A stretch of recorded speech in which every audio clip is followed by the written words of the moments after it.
Hello everyone, आप सभी को रमो का नमस्कार। उम्मीद कर रहा हूँ मेरी आवाज़ आप सभी तक बुलंद तरीके से पहुंच रही होगी, आपके कानों में गूंज रही होगी।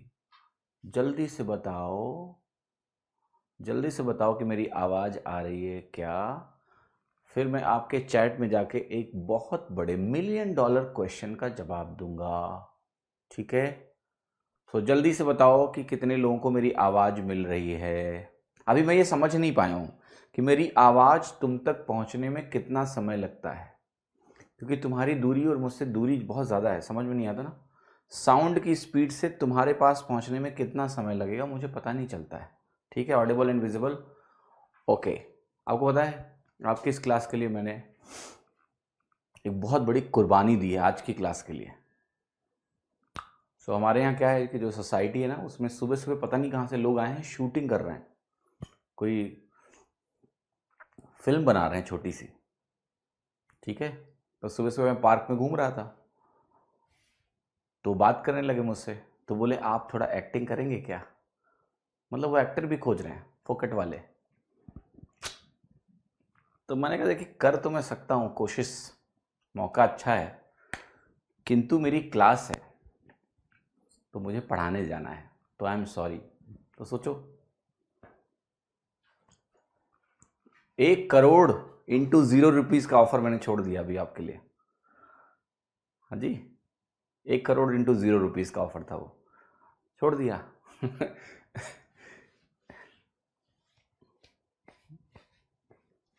पढ़ाने में ज़्यादा मज़ा आता है ना, ये सब चीज़ें करने में क्या ही है। ऑलराइट, तो ये था पहले सवाल। हाँ, कुछ कर रहे हैं, कुछ पूरी कहानी खोल नहीं रहे ना, वो ना पैसे मांगने लगेगा आदमी, उनको लग जाएगा कि कहीं ज़्यादा कमाएगा ये शॉर्ट फिल्म, तो कहेगा पैसा दो। उन्हें फ्री के एक्टर चाहिए, तो वो पार्क में खड़े होके खोज रहे हैं। मतलब अमेजिंग, एक उनको मिल भी गया, एक मिल गया उनको, खुशी खुशी करा, हाँ मैं करूँगा, मैं खाली हूँ, मैं ऑफिस से छुट्टी ले लूँगा। ठीक है, ठीक है, तो वहीं उनको फ्री में एक्टर मिल रहे हैं, मस्त। तो अभी वहाँ कास्टिंग चल रही है और थोड़ी देर में शूटिंग वहाँ स्टार्ट हो जाएगी। ओके, हाँ जी, चलें आगे बढ़ें। Shall I go ahead? Yes, let's proceed. कितने सवाल हो गए थे भैया, बता दो। ये तो नहीं हुआ था, ये भी नहीं हुआ था, ये भी नहीं हुआ था, ए बी वाला नहीं हुआ था, ये भी नहीं हुआ था। कम ही सवाल किए थे क्या हम लोगों ने? 5 6, हाँ ये हो गए थे। यहाँ आ गए वापस। ठीक है, okay, I will be back to this question. Alright, चलो देखो यहाँ पर,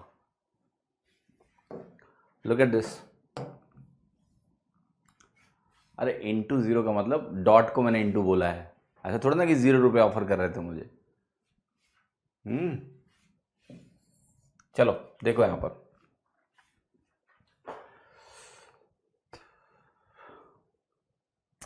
ये सवाल जब कल हम लोग कर रहे थे ना, तो एक बहुत खास बात है देखिए इस क्वेश्चन में।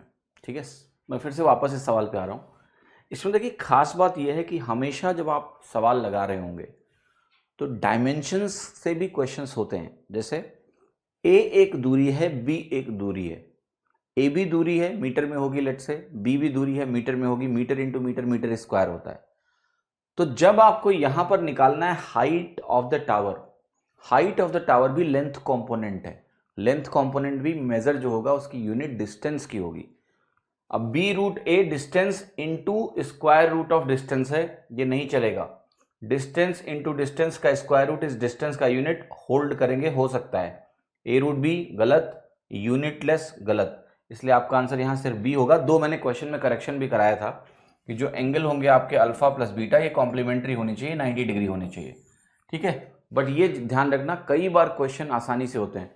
2017 के मेंस में ये सवाल आया हुआ, 2017 या 2016 के मेंस में टीयर 2 में ये क्वेश्चन आया हुआ है। और इस टीयर 2 के क्वेश्चन में ऐसे ही ऑप्शंस थे। आपको अगर कुछ भी नहीं पता है तो आप डायमेंशन देख के आंसर लगा सकते हो। मैं इसलिए बार बार बोलता हूँ 60% नॉलेज से 100% सवाल हो जाते हैं। 100 थोड़ा ज्यादा होगा, लेट्स से 98-99% क्वेश्चन कर लोगे तुम, अगर तुम्हें ये पता है तिकड़म तिकड़म तिकड़म। तिकड़म मतलब कॉमन सेंस, राइट। ये हमने कर लिया था क्या कल? हाँ, ये सवाल देखो, ये भी हो गया था क्या? ट्री से बनाया था ना हमने, हाँ कर लिया था, ये भी हो गया था। ठीक है, ये सवाल पढ़ते हैं। Angle of elevation of the top of A chimney which is on the roof of a building and roof of the building which is on the roof of the building and the roof of the building from a point on the ground are x degree and 45 degree respectively. The height of the building is h meter, then the height of the chimney is. So देखो, एक आपकी building है ऐसे, इसकी बात कर रहे हैं, angle of elevation of A top of chimney which is on the roof of a building. तो यहां पर देखो एक बिल्डिंग है, ये आपकी बिल्डिंग है और ये आपका क्या है, चिमनी है। और यहां पर ग्राउंड लेवल पे आपको एक पॉइंट लेना है, लेट्स से यहां ले लिया मैंने। तो टॉप ऑफ द चिमनी और क्या बोला है आपको, रूफ ऑफ द बिल्डिंग। तो ये जो एंगल आपको दिया है, ये आपको दिया है 45 डिग्रीज, और ये वाला जो एंगल आपको दिया है, ये दिया है x डिग्रीज। ओके, बिल्डिंग की जो हाइट है वो h है, तो ये जो हाइट है ये आपको h दी हुई है, और आपसे पूछा गया है कि आपको बताना है चिमनी की हाइट कितनी होगी। तो देखिएगा ध्यान से, ये अगर h है तो 45 डिग्री होने की वजह से ये तो 90 होगा, ये भी 45 होगा, ये भी दूरी आपकी कितनी हो जाएगी, h हो जाएगी। और अगर ये दूरी आपकी h है और मैं बड़ा वाला ट्राइंगल देखूं, तो x डिग्री से सटा हुआ साइड अगर मेरा h है, तो ये जो पूरी दूरी आपकी होगी ये आपकी h tan अल्फा हो जाती है। ये दूरी कितनी हो जाती है, h tan अल्फा। तो बेसिक चीजें हैं ट्राइंगल में कि देखो, अगर आपको ऐसा कुछ दिया जाए कि ये एंगल मान लिया मेरा थीटा है और ये साइड में आपको प्रोवाइड कर दूं, लेट्स से ये वाला बेस h, तो ये वैल्यू आपकी क्या होती है, h tan थीटा। क्योंकि इसको आप मान लो कुछ भी p अपॉन h क्या होगा, tan थीटा, तो ये h tan थीटा होता है।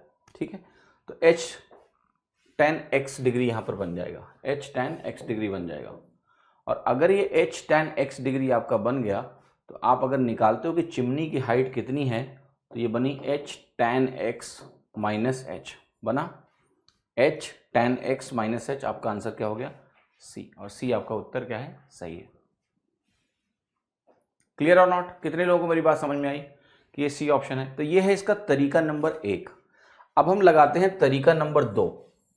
तरीका नंबर 2 आप सभी लोगों को जो कि मालूम होगा कि देखो भैया, एक एंगल 45 डिग्री दिया हुआ है, ठीक। अब इस एंगल को अगर मैं 60 डिग्री मानूंगा तो आपको पता है यहां 30 बन जाएगा, ये 30 हो गया और आपको ये 45 हो गया। किसी को कोई शंका है? नहीं होनी चाहिए।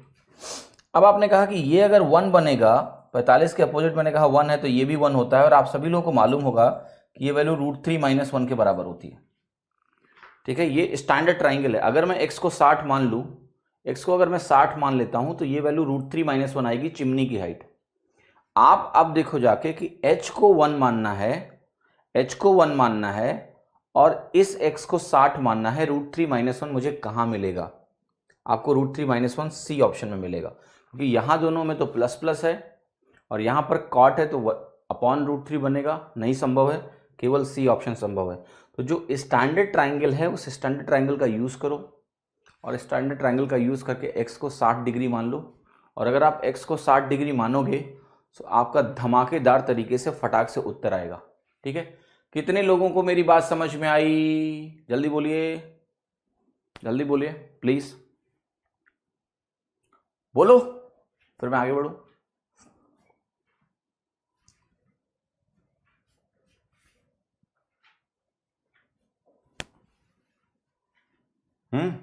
बी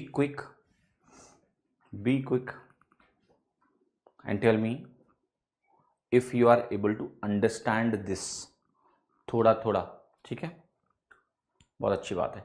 अब देखो एक चीज और, ऑप्शन यहां पर हम एक चीज ये भी मान सकते थे कि हमारा जो x है वो 45 डिग्री के ही बराबर है।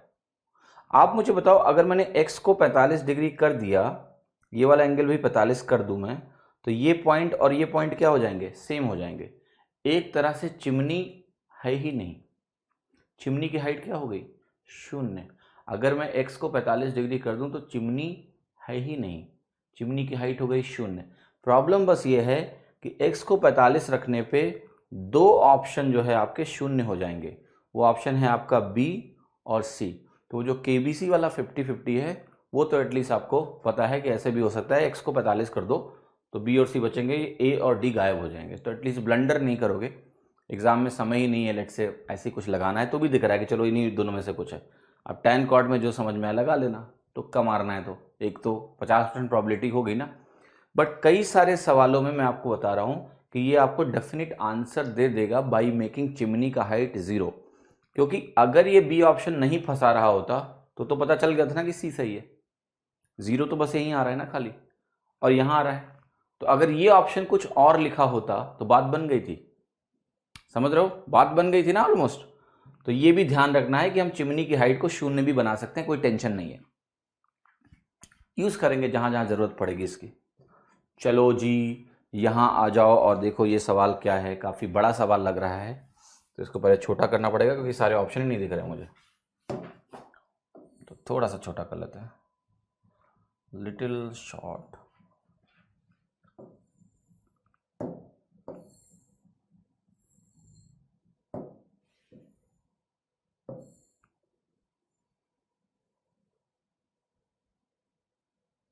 पढ़ो,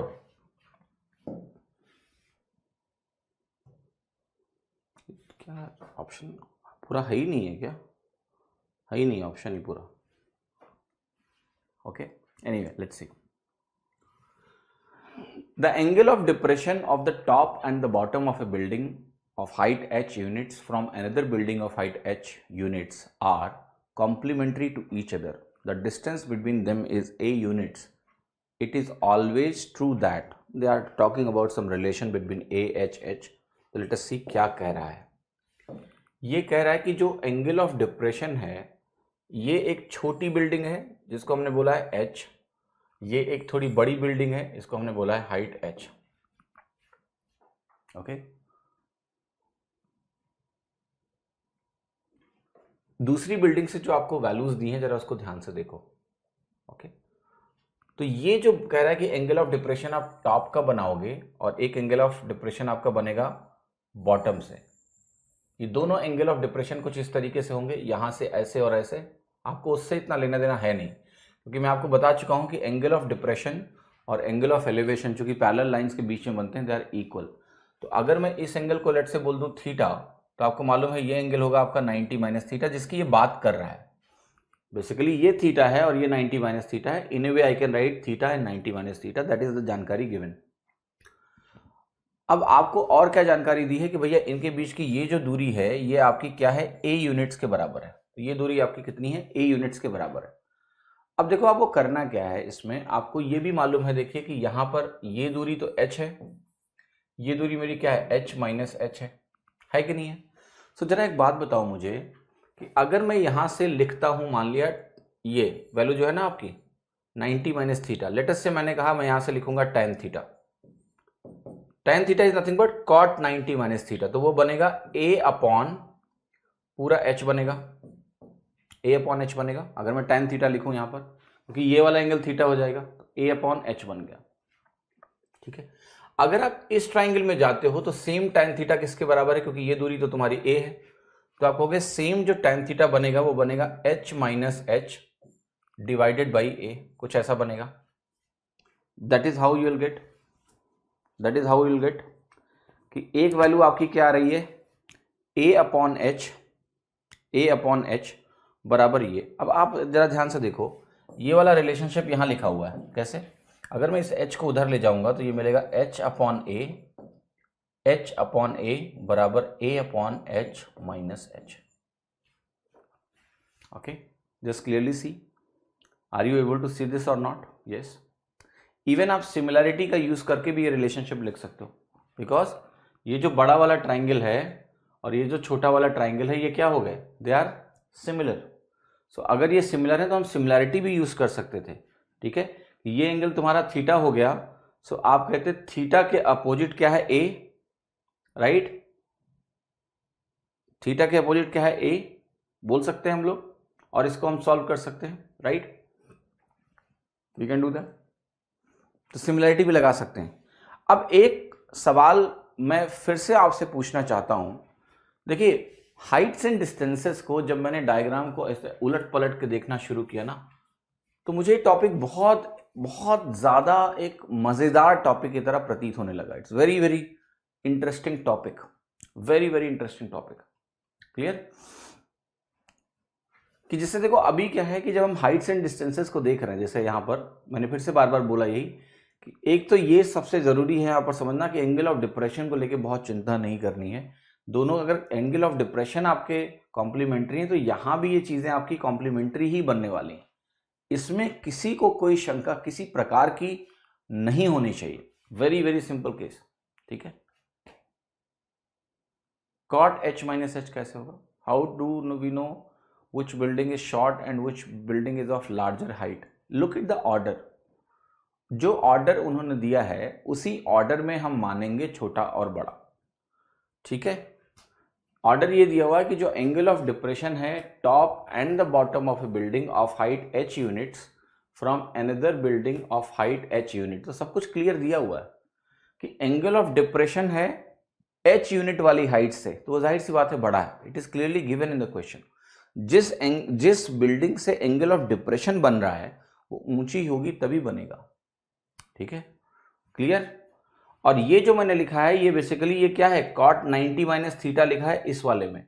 cot 90 minus theta a upon H हो गया, और यहां पर चूंकि ये tan थीटा के बराबर है, यहां tan थीटा देख रहा हूं तो h minus H upon a हो गया. सब कुछ सही है, इसमें कोई कंफ्यूजन होने का स्कोप नहीं है. आगे बढ़ू. यस, सिंपल सा प्रश्न है, बहुत ज़्यादा भेजा खराब ना करें. a बराबर कॉट h माइनस एच होगा सर, बेस गिवन है तो क्या दिक्कत है? देखिए मैं क्या कह रहा हूं आपसे, सर समझिए, इसको अगर आप वहां लेके जाओगे तो आप कहोगे कि h माइनस एच की वैल्यू होगी a कॉट थीटा.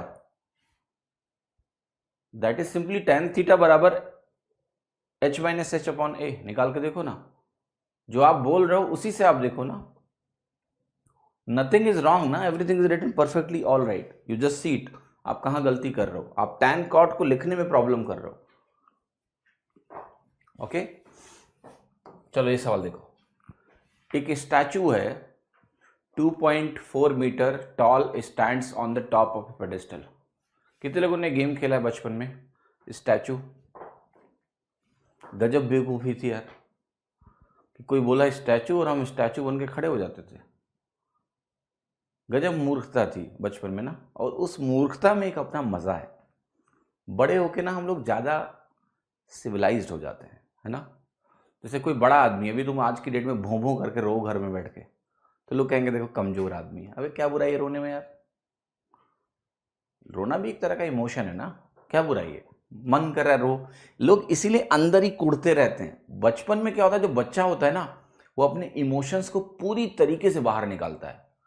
रोना है तो भों भों करके रो रहा है बैठ के, हंसना है तो खिलखिला के हंस रहा है. आज की डेट में दोनों नहीं कर सकते हो तुम. अभी तुम घर में बैठ के जोर जोर से हंसने लगो तो भी कोई ना कोई आके बोलेगा पागल हो गए हो क्या. ठीक है. रोने लगो तो भी कहेंगे ये देखो कमजोर आदमी. इसीलिए अंदर ही लोग घुटते रहते हैं. वो प्रेजेंट करते हैं अपने आप को कि हम इमोशनली बहुत बैलेंस्ड हैं, हम रोते नहीं है. रोने में कोई बुराई नहीं है. आपके इमोशंस बाहर आने चाहिए. इमोशंस हमारे अंदर बहुत तरह के हैं. तो स्टैचू वाला गेम खेला है राइट. कितना फर्जी लगता है आज की डेट में देखो, लेकिन कितना मजेदार था. वाह. और एक गेम आपने खेला है, वो बोलते थे आई स्पाइस करके, कुछ याद है? मुझे बड़ी देर में पता लगा, बहुत देर में, कि ये आई स्पाई होता है. I spy. स्पाई मतलब जानते हो ना, जो स्पाई करता है. आई स्पाई होता है, और हम तो वहाँ आई स्पाइस बोलते थे भैया. अंग्रेजी की ऐसी तैसी कर दी थी हम लोगों ने बचपन में, लेकिन वहां तक ये पहुंचा था आई स्पाइस. तो मैं एक दिन पार्क में यहाँ खेल रहा था. कॉन्वेंट के बच्चे जो होते नहीं, जो थोड़ा सा इनको बोलते ना, they are very mod kind of बच्चे, वो भी आई स्पाइस बोल रहे थे. मैंने कहा बात सही है. ठीक है, इंडियननेस होनी चाहिए थोड़ा सा. तो वो आई स्पाई होता है. मैं इतना लेट जान पाया और मैं शॉक रह गया. मैंने कहा ये आई स्पाई होता है. हमको तो लगा ऐसे ही आई स्पाइस बोलते हैं. बोलो आई स्पाइस, आई स्पाई. मैंने कहा इट मेक सेंस यार, आई स्पाई. हाँ मैं स्पाई कर रहा हूँ. अभी पता लगा ना कृष्णा, ऐसे ही मेरे साथ हुआ. अरे अभी कुछ ही सालों पहले पता चला यार, अभी कुछ ही सालों पहले, कि वो आई स्पाई होता है. और यहाँ हम आइस पाइस करते चले गए, जिंदगी बिता दी उसमें हमने। हाँ ठीक है। अखंड कह रहे I know it now, that's great. जीवन में अगर किसी ज्ञान से मुझे बहुत ज़्यादा खुशी हुई है तो ये आई स्पाई वाला ज्ञान। ठीक है, मैंने कहा वाह, बताओ। ओके चलो, तो 2.4 मीटर टॉल जो है एक स्टैचू है, stands on the top of the pedestal from A point on the ground. The angle of elevation of the top of the statue is 60 degree and from the same point the angle of elevation of the top of the pedestal is 45 degree. Okay, what is the height of the pedestal? What is the height of the pedestal? Gilli danda का तो यार अपना मजा था। अगर कोई कहे कि कौन सा गेम खेलना चाहोगे अभी, तो मैं कहूंगा गिल्ली डंडा। एक अलग ही फन था उसमें। एक मिनट लगा। गिल्ली जो बनाते थे ना, उसमें नुकीले जो छोर होते थे, बिल्कुल इतने नुकीले कि अगर लगे ना हाथ में तो इसे सीधे होल कर देगा। और हिम्मत इतनी थी, जो बॉल से खेलते थे वो क्या ही लोग खेलते थे, है ना, वो तो गोल होती है, लगी थोड़ी सी चोट लगेगी। तो वहां जो गिल्ली होती थी वो बिल्कुल नुकीली, ऐसे उसको बनाते थे हम लोग, और फिर वहां कैच करने के लिए उसको खड़े होते थे। करेज चाहिए होता है इन सब चीज़ों के लिए। आजकल के बच्चे क्या ही समझेंगे कि कितना करेज चाहिए होता था कि वो नुकीली गुल्ली को पकड़ने के लिए, कैच करने के लिए हम वहां खड़े होते थे बिना किसी हेलमेट के। No safety.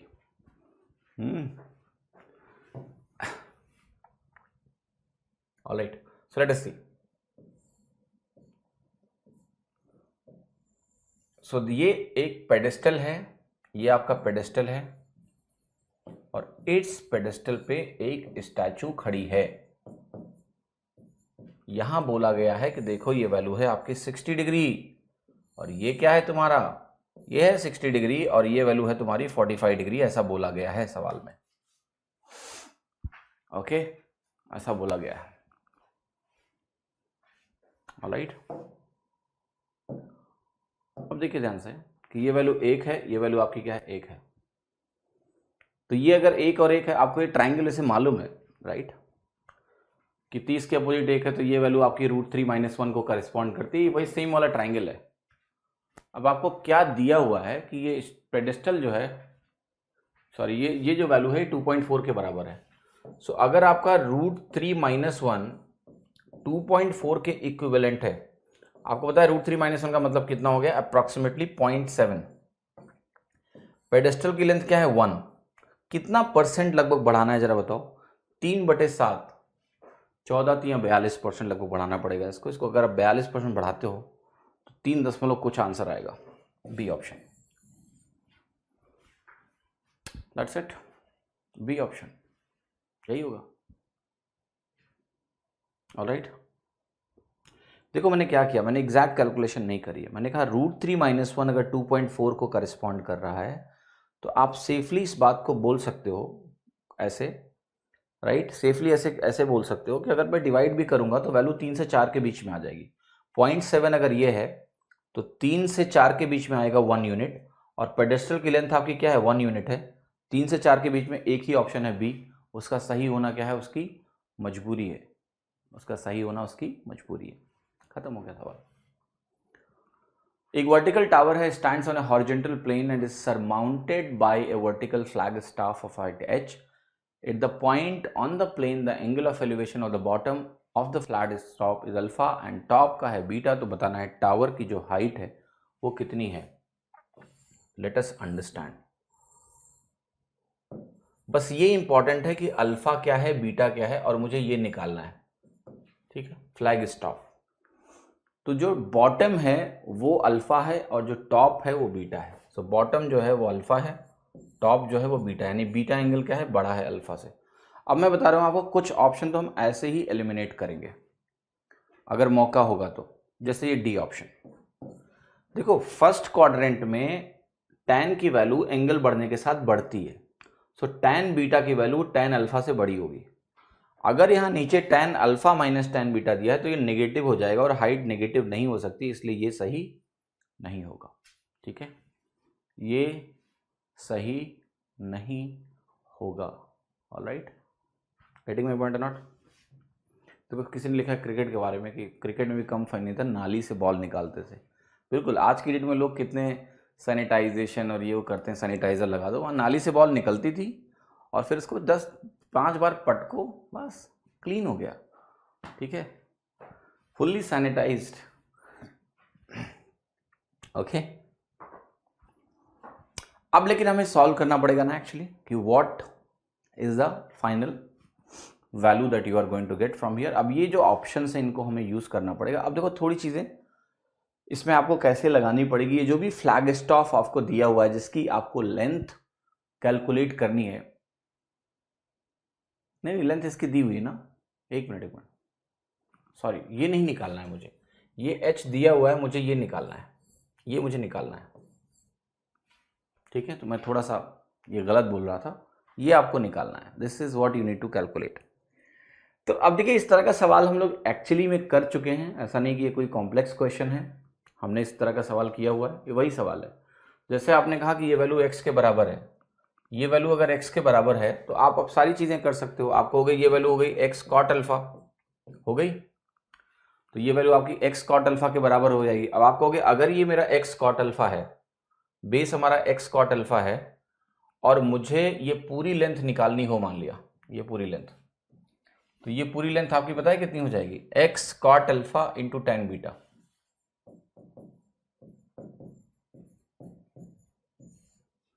राइट, ये वैल्यू हो गई ओवरऑल लेंथ। सो अब आप क्या कर सकते हो, आप कहोगे कि जो h की वैल्यू अगर मुझे निकालनी हो मान लिया, या फिर आप कह सकते हो कि h प्लस x की जो वैल्यू है वो इसी के बराबर है, x कॉट अल्फा और tan बीटा के बराबर है, प्लस नहीं, ठीक है। सो यहां पर x की वैल्यू अगर आप निकालते हो तो बनेगा h अपॉन, बहुत ध्यान से देखना। अब सिंपल सी बहुत स्टोरी है, इसको मैं अगर देखूं बहुत ध्यान से तो ये बनेगा x की वैल्यू निकालेंगे, एक मिनट सॉरी, h के वैल्यू निकालेंगे तो ये बनेगा x into cot alpha tan beta -1, ये बन गया। अब अगर आपको x की वैल्यू निकालनी है तो आप ऐसे कहोगे इधर राइट में ले जाओ h, और इसको मैं लिखूंगा 1 अपॉन tan अल्फा, ये ऊपर जाएगा तो बनाएगा tan alpha divided by, simple सा हो गया आपका tan beta minus tan alpha. So h tan alpha upon tan beta minus tan alpha is answer B. Okay, clear है कि नहीं? कंचे खेले हैं उसमें मजा आता है, मत छेड़ो ऐसी बातें। कंचों का मैं सचिन तेंदुलकर था एक समय पे, उसके लिए मेरी सबसे ज्यादा पिटाई हुई है। Okay, P H tan alpha upon tan beta minus tan alpha.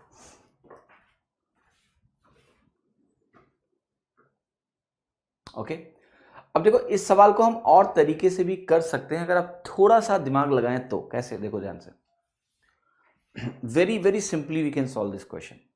आपको ये ट्राइंगल एक्चुअली में मालूम है, अगर आपको ध्यान हो, मैं कुछ एंगल्स को रिप्लेस कर दूं, अगर कि मैं इसको 30 बोल दूं और ये वैल्यू मैं अगर 60 बोल दूं, ठीक है, तो आपको ये सारी चीजें मालूम है कि ये 1 होता है, तो ये वैल्यू आपकी √3 होती है, तो ये वैल्यू आपकी 2 होती है, ये सारा कुछ आपको पता है। अब इस चीज को यूज करके हम देख सकते हैं कि किस ऑप्शन में ऐसा होगा। ठीक है, सो आपने बीटा को 60 रख दिया और अल्फा को क्या रख दिया, 30 रख दिया। अब जरा देखो कहां पर आपको जो वैल्यू चाहिए वो मिलने वाली है, मैं आपको दिखाता हूं कैलकुलेट करके। और आपका जो h है, h आपका 2 हो गया, तो बेसिकली ये मेरा 2 हो गया। और देखो tan beta minus tan alpha हर ऑप्शन में है, तो मैं पहले tan beta minus tan alpha निकालूंगा तो आएगा √3 माइनस 1/√3। तो नीचे जो आने वाला है आपका वो √3 माइनस 1/√3 आने वाला है, तो ये हो जाएगा आपका 3 माइनस 1/√3, तो ये हो जाएगा आपका 2/√3। होगा कि नहीं होगा? ये वैल्यू आपकी क्या होगी, 2/√3। सो आप कहोगे नीचे जो वैल्यू आएगी ये आएगी 2/√3। अब आपको जो आंसर निकालना है वो निकालना है 1, ये लेंथ मुझे निकालनी है, ये लेंथ मेरी 1 होनी चाहिए, जो आंसर आना है वो 1 आना चाहिए। अब आप बताओ मुझे कि अगर यहाँ 2/√3 लिखा हुआ है तो मुझे ऊपर भी तो 2/√3 चाहिए।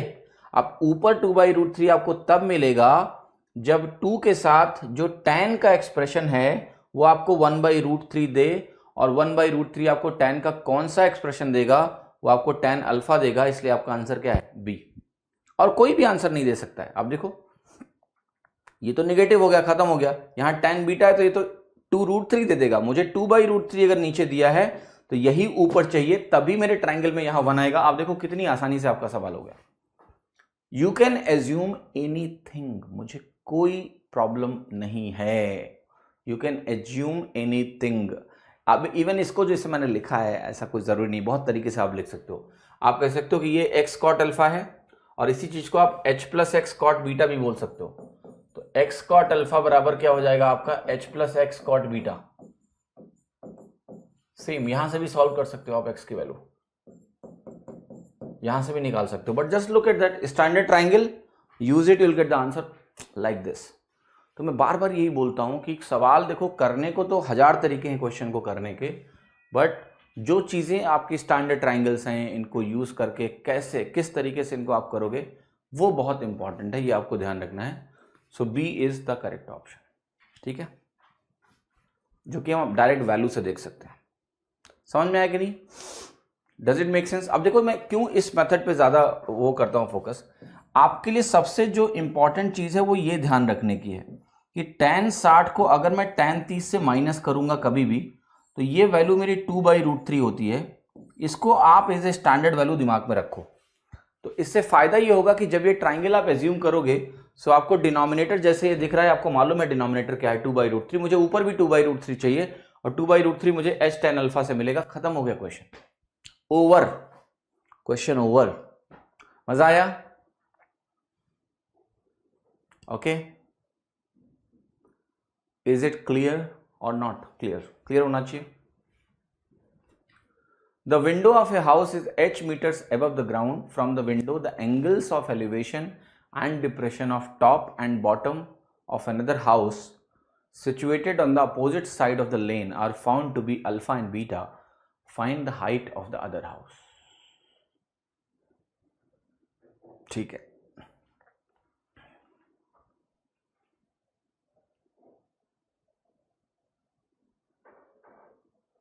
ओके, अच्छा सवाल है। ओके, तो देखो किसी भी घर की एक विंडो के बारे में इसने कुछ बात करी है, राइट, कि एक घर है, उसकी ये विंडो है, यहां पर ये विंडो है ना, और इस विंडो की हाइट आपको दिया है h। Alright, the window of a house is h meters above the ground.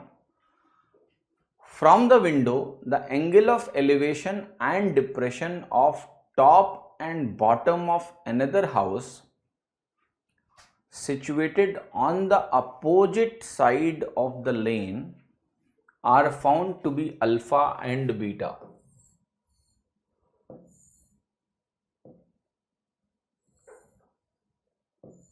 This is found to be alpha and this is found to be beta. That is what they are saying. Find the height of the other house. तो दूसरे घर की जो ऊंचाई है वो कितनी है ये आपको बतानी है। तो आपको ये तो क्लियर है कि भैया ये तो h के बराबर होगा, है ना, इतना h है तो ये भी h है, कोई शंका नहीं है यहाँ पर। अब मैं आपसे एक चीज पूछूंगा कि ये अगर मेरा h है, ये भी h हो गया आपका, तो आपकी ये लेंथ कितनी है आपको हो गई? ये अगर इसके अपोजिट अगर मुझे h दिया हुआ है और मुझे ये निकालना है, तो आपको सबको पता है कि ये होता है आपका h cot बीटा। ये लेंथ आपने लिखा कि h cot बीटा के बराबर है। yes. मैं एक चीज और यहां पर यूज करने जा रहा हूं जो आपको समझना है कि मान लेते हैं ये पूरी हाइट जो है मेरी h है, तो पूरी हाइट अगर h है तो ये लेंथ क्या होगी? h माइनस h होगी। और अगर ये लेंथ आपकी h माइनस h है तो क्या h minus h cot alpha ही h cot बीटा के बराबर है? आप कहोगे जी हाँ। मुझे क्या निकालना है? This h।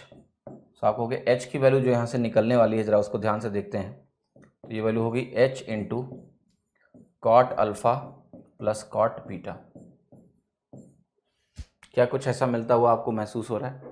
और इसके साथ एक कॉट अल्फा नीचे डिवाइड हो जाएगा। जी हाँ, यस। अब आप कहोगे इस कॉट अल्फा को अंदर लेके चले जाओ, ठीक है। इस कॉट अल्फा को अगर आप अंदर लेके चले जाओगे तो h की वैल्यू आपको मिलेगी h times 1 plus tan alpha और कॉट बीटा। सो कॉट बीटा है और साथ ही साथ tan अल्फा है। Is it clear? जो मैंने लिखा है समझ में आ रहा है कि नहीं? इज इट क्लियर और नॉट? ये ऑप्शन आ रहा है जो कि मुझे कहीं देख नहीं रहा है, कुछ गलत भी नहीं महसूस हो रहा है कि कुछ गलत है, ऐसा सब कुछ सही दिख रहा है ना। 1 plus tan alpha cot beta.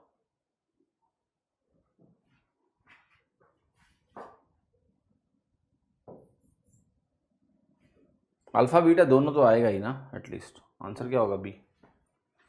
Correct कर लो इसको, ऑप्शन में कमी थी, सही कर लो, बी ऑप्शन इसका सही होगा। 1 plus cot beta tan alpha. अब देखो इसको अगर हम चेक करने बैठ जाते हैं, मान लिया लेट से इसी केस को, थोड़ी देर के लिए मैं एक चीज बोल रहा हूं, जरा एक चीज बहुत आसानी से बताना है आप सभी को।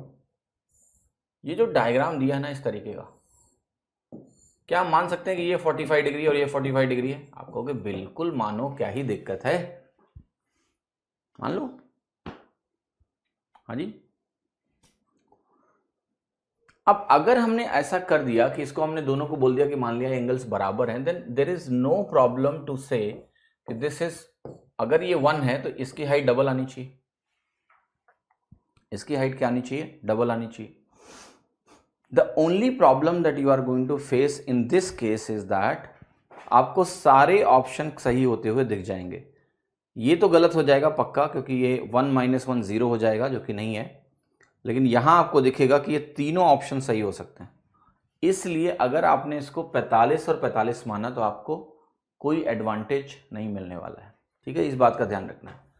तो जब आप यहां एजम्पशन करने चलोगे तो लेट अस से आपने बोला कि मैं ये चीज एज्यूम कर लेता हूं, फिर ये डायग्राम है मेरा, ये हम मान लेते हैं 60 डिग्री, ये मान लेते हैं 30 डिग्री, काइंड ऑफ दैट, तो थोड़ा सही है। फिर आपने कहा 30 के अपोजिट 1 मानते हैं तो ये 1 हो गया, 60 के अपोजिट ये √3 हो गया, तो ये आपकी पूरी वैल्यू क्या हो गई? 3 के बराबर हो गई। अब ये अगर 1 है तो आपको यहां क्या मिल रहा है? 4 मिल रहा है। मिल रहा है कि नहीं मिल रहा है? You are getting here how much? 4। कि अगर ये 1 है मेरा तो मुझे यहां क्या मिलना चाहिए? 4 मिलना चाहिए, है ना। The length of the height of the other house is going to be equal to 4। अब आप एक काम करें, कि आप इसको जरा चेक करें कि कहां पर मुझे ये वैल्यू 4 मिलती हुई दिख रही है। तो आप कहोगे पहला ऑप्शन तो आपका, कौन सा ऑप्शन आपका 4 देगा? इसकी आपको थोड़ी सी कैलकुलेशन करनी पड़ेगी, देखना पड़ेगा कि कहां पर ऐसा हो रहा है। अब देखो यहाँ जैसे tan अल्फा कॉट अल्फा दिया तो ये तो 1 हो गया। अब ये 1 हो गया तो ये 2 टाइम्स h है। ये भी 1 हो गया तो ये तो 0 हो गया, तो ये गलत हो गया, ये गलत हो गया, साफ साफ दिख रहा है। यहाँ tan अल्फा दिया हुआ है। अब अगर मैं tan अल्फा की बात करूं तो ये एंगल हमने माना है अल्फा 60 डिग्री, तो √3 + 1 बनेगा, तो ये भी आपकी वैल्यू सही नहीं आ रही है। सवाल ये कि क्या ये सही आ रहा है? जरा चेक करके बताओ मुझे, इज इट करेक्ट और नॉट। तो आप कहोगे कि देखो मुझे दिया है 1h इंटू h आपका 1 है, 1 प्लस कॉट बीटा आपका क्या होता है? √3। tan अल्फा क्या है? √3। आप खुद देखो यहाँ पर √3 इंटू √3 आपका 3 बना, 3 + 1 4 हो गया, तो ये वैल्यू आपकी 4 के बराबर हो गई। तो आप स्टैंडर्ड ट्राइंगल्स को लेके मजे मजे में ये सवाल कर सकते हो। हाँ जी, मजे मजे में सवाल कर सकते हो। आपको ट्रेडिशनली नहीं जाना है, मत जाओ, आपका आंसर निकल आएगा। आगे बढ़ते हैं। From the top of the cliff 75 metre high, the angle of depression of the top and bottom of the tower is 45 and 60 respectively. The height of the tower in meter is, from the top of a cliff 75 meter high, 75 meter high, the angle of depression of top and bottom of a tower, top and bottom of tower और 45 and 60। अब जाहिर सी बात है ऊपर वाला angle छोटा है, नीचे वाला बड़ा है, दिख रहा है, महसूस हो रहा है, तो इसको 45 लिखो, इसको 60 लिखो। बोला एंगल ऑफ डिप्रेशन, देखो मैं क्या बना रहा हूं, एंगल ऑफ एलिवेशन। ठीक है, क्लियर, समझ में आया कि नहीं? बोला है एंगल ऑफ डिप्रेशन, और यहाँ मैं क्या बोल रहा हूँ, एंगल ऑफ एलिवेशन लिख रहा हूँ, क्योंकि मुझे पता है कि भैया उधर से बनाओगे तो यही हो जाएगा। टावर की हाइट बतानी है तुम्हें कितनी है। कैसे निकालोगे टावर की हाइट? आप कहोगे 60 के अपोजिट अगर 75 है तो 30 के अपोजिट इसका बटा √3 होगा, तो ये वैल्यू हो गई 25√3। अब आप कहोगे ये वैल्यू अगर मेरी 25√3 के बराबर है तो 45 वाले ट्रायंगल में ये दूरी भी 25√3 के बराबर हो गई, तो ये दूरी 75 माइनस 25√3 के बराबर हो गई। और आपको भी पता है कि ये वैल्यू क्या होती है, 75 सेम इक्वल है 75 माइनस 25√3 के बराबर ये वैल्यू आ गई। आपका 25 कॉमन हो जाएगा, तो यहाँ बना आपका 25√3 कॉमन ले लो चाहो तो, या 75 के टर्म्स में लिखना है। अच्छा, तो ये हो गया 75 कॉमन ले लो, तो ये हो गया 1 माइनस 1/√3, तो ये बनेगा क्या, √3 माइनस 1/√3, 75 इंटू √3 माइनस 1/√3।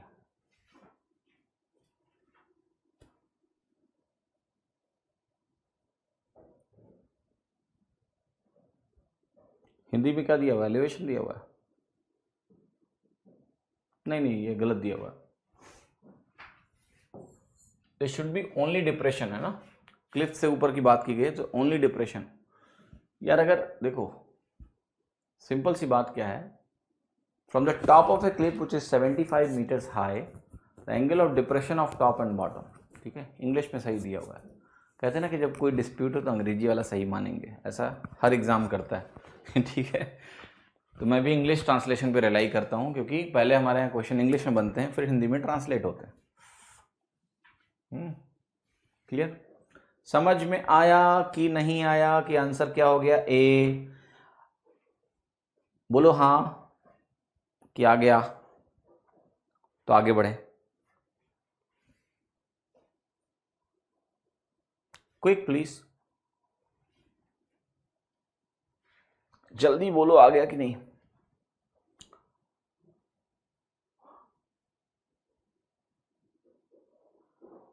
क्लियर, देखो यहां पर आपको क्या समझना है कि यहां पर उन्होंने ये एंगल्स फिक्स कर रखे हैं। अब जब ये एंगल फिक्स कर रखे हैं तो हमारे पास चॉइस नहीं है इसको बदलने की, पहली बात, एंगल फिक्स्ड है।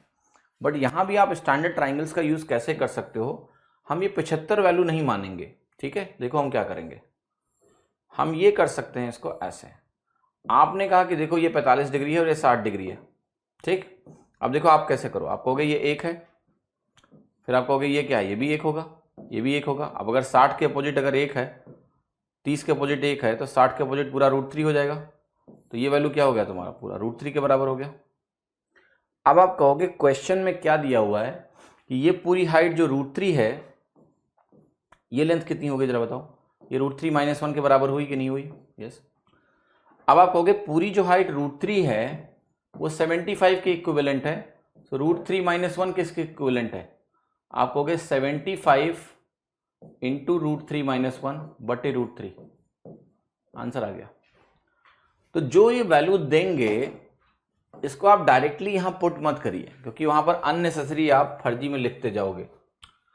बेहतर है कि अगर 45 और 60 दिया है तो 45 और 60 के हिसाब से 45 के अपोजिट 1, तो ये भी बेस क्या हो गया 1, फिर ये अगर 1 है तो 30 के अपोजिट 1, तो 60 के अपोजिट क्या है √3, ये आपको मालूम है एक्चुअली पहले से। सो यहां पर आपकी वैल्यू आ जाएगी √3 माइनस 1, ये हो गया हाइट √3 माइनस 1, तो मुझे √3 दिया हुआ है 75, मुझे √3 माइनस 1 निकालना है, कितने के इक्विवेलेंट होगा। तो √3 अगर 75 है तो 1 कितना हो गया, 75 बटे √3, और फिर आपका √3 माइनस 1 कितना हो गया, 75 बटे √3 इंटू √3 माइनस 1, और आपका सीधा आंसर आ गया ए। कृष्णा करें कि आंसर 75 से कम होना चाहिए, सही बात है, लेकिन 75 से कम यहाँ कई आंसर है, कोई फायदा नहीं होगा। ये भी 75 से कम है, ये भी 75 से कम है, और ये भी 75 से कम है, केवल बी एक ऑप्शन है जो आप एलिमिनेट कर पाओगे, क्योंकि वो 75 से ज़्यादा है, तो ज़्यादा फायदा नहीं है आपको, क्योंकि एक ही एलिमिनेट हो रहा है तो फायदा नहीं है, दो होते तो इट मेक सेंस, चलो एग्जाम में टाइम कम है, दो को एलिमिनेट मारो और दो में से एक सेलेक्ट करके लगा दो, ठीक है। बट अगर एक ही एलिमिनेट हो रहा है तो कम एलिमिनेट हो रहा है, ज़्यादा नहीं हो रहा है। हाँ जी, कहाँ लिखें, Mahesh, who is 2.4 meter tall, is standing at some distance from a 66.66 meter tall tower. When he walks towards the tower, the angle of elevation from his head changes from 45 degree to 60 degree. How much distance he covered towards the tower? जरा ध्यान से देखें,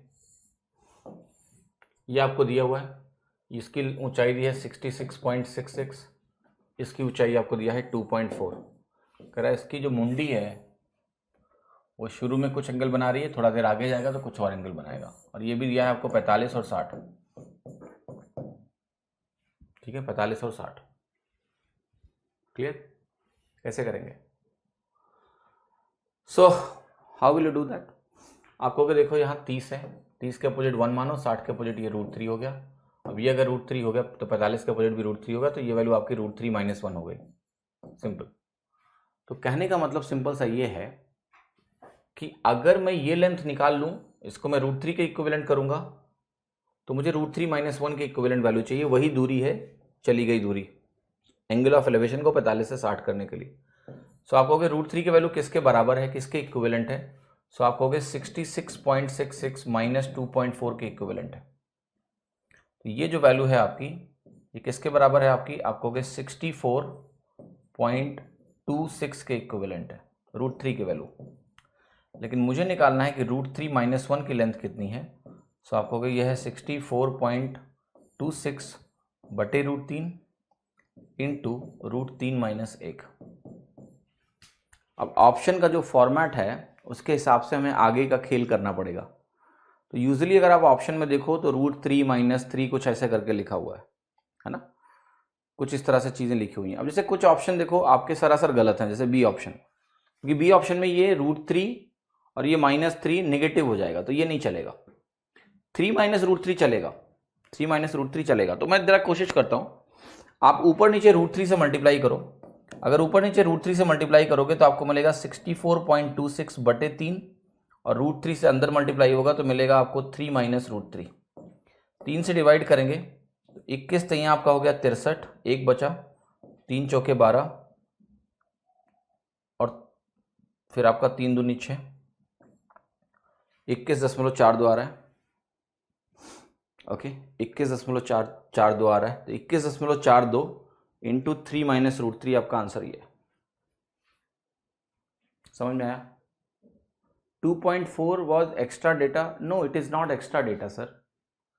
एक आदमी है, वो खुद ही 2.4 metre लंबा है, और उसकी मुंडी से दिया हुआ है ना आपको एंगल ऑफ एलिवेशन, मुंडी से, यहां से, तो वो एक तरह से एक लेंथ ऑब्जेक्ट हुआ।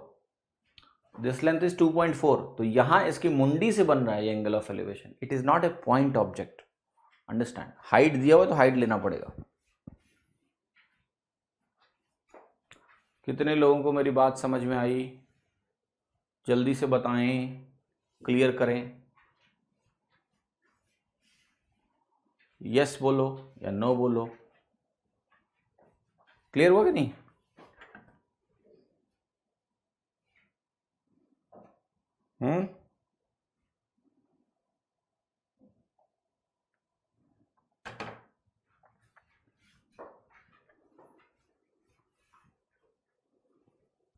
क्लियर हो गया? अब तुम्हें मैं एक बहुत अच्छी कहानी सुनाऊंगा, सच्ची कहानी, सच्ची घटना, कि ट्रिग्नोमेट्री में मेरी जो सोच है हाइट्स एंड डिस्टेंसेस में, इसका काया पलट कैसे हुआ। ठीक है? तो 10th क्लास में जब मैं पढ़ता था हाइट्स एंड डिस्टेंसेस ना, तो मेरे को बड़ा अजीब लगता था, ये डायग्राम वायग्राम किया क्या है, कैसे है, समझ ही नहीं आता था मुझे। अजीब, कभी ये एंगल कभी वो एंगल। सो एक बार क्या हुआ कि क्लास में पढ़ रहे थे, ट्यूशन पढ़ने गए थे, और हमारे यहाँ पहले ये था कि इतना सॉफिस्टिकेटेड ट्यूशन नहीं पढ़ाए जाते थे कि 10th के बच्चों को एक साथ बैठ के पढ़ाया जाएगा। ना ना ना ना, एक ही मास्टर था, और वही मास्टर जो है हमें 6th class, 7th class, 8th, 9th, 10th सारे बच्चों को एक साथ, हाईली स्किल्ड काम है ये। अब जैसे मैं एसएससी के बच्चों को पढ़ा रहा हूँ, तो मैं एक ही बैच में एसएससी के बच्चों को ही पढ़ा रहा हूँ। मतलब वो सोचिए कि वो टीचर है, 20 बच्चे बैठे हुए हैं, और उनके क्लासेस अलग अलग हैं, 6, 7, 8, 9, 10, 11, 12, गजब, और सब एक साथ बैठ के पढ़ते थे। ठीक है? तो वहाँ पर क्या हुआ कि मैं यही हाइट्स एंड डिस्टेंसेस नाम का चैप्टर पढ़ रहा था, और एक बच्चा था, वो छोटी क्लास का था, तो वो शरारत कर रहा था, मुझे फालतू में वो डिस्टर्ब करने का प्रयास कर रहा था। मैंने उसको वार्निंग दी, जैसे कृष्णा ने वार्निंग दी थी ना शायद शिशुपाल को, कि बस तुम्हारा कोटा पूरा हो रहा है, अब इससे आगे अगर तुम कुछ बोले तो होगी पिटाई तुम्हारी, ठीक है। वो माना ही नहीं। तो जब वो माना नहीं तो मैंने उसको मारने के लिए मैं आगे बढ़ा और वो भगा। वो बच्चा बहुत शैतान था, गुरुजी के घर के अंदर घुस गया। तो मैं गुरुजी के घर के अंदर घुस गया और मैं वहीं उसको मारने लगा, उसके ऊपर बैठ के उसकी कुटाई कर रहा था। और गुरुजी की पत्नी वो अपने किचन को छोड़ के छुड़ाने में लगे हुए हैं कि ये छूट जाए, ठीक है। फिर वो किसी तरह से छूटा। अब इस धक्का मुक्की में जब मैं भगा था उसको मारने तो मेरी कॉपी नीचे गिर गई थी, और जब मैं आया तो गुरुजी ने मुझे पीटा फिर खूब। तो मैं वहां पर रोने लगा कि इन्होंने मुझे मारा क्यों, और कॉपी मेरी नीचे गिरी हुई थी और गिर के 90 डिग्री टर्न हो गई थी। हाइट्स एंड डिस्टेंस वाला जो डायग्राम था ना, वो 90 डिग्री घूम गया था पहली बार।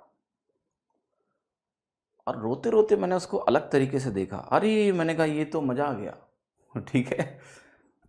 First time I tell you that reaction immediately change the perception of height and distance, because जो कॉपी गिरी वो 90 डिग्री टर्न हो गई ऑलमोस्ट। तो जो सेम डायग्राम जो मुझे एंगल ऑफ एलिवेशन दिख रहे थे, आई कुड विजुअलाइज कि अगर हम ऑब्जर्वर को ऑब्जर्व से रिप्लेस करेंगे तो angle of elevation becomes angle of depression.